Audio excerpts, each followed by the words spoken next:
ยกมันเนาะปัดโทหายเทลูกนี่นะหัวใจมันเต้นน่ะ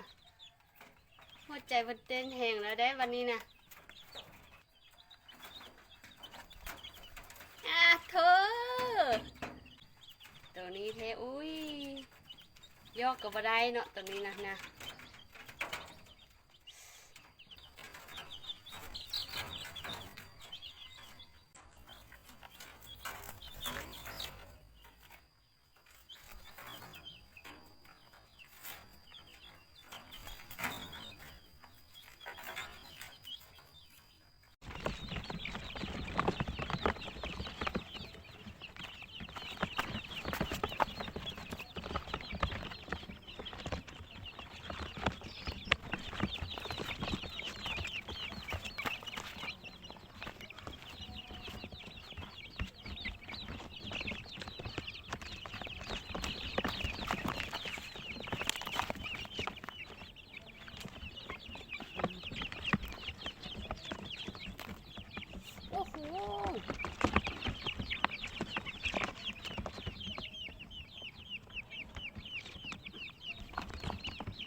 โอ้โห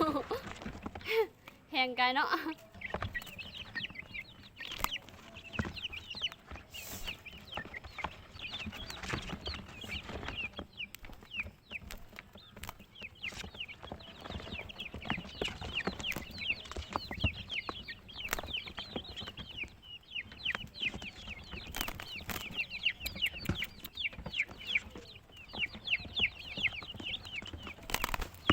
โอ้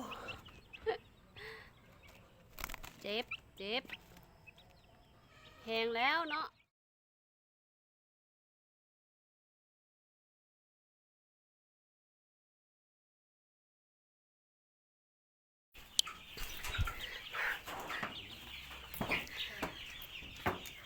เลี้ย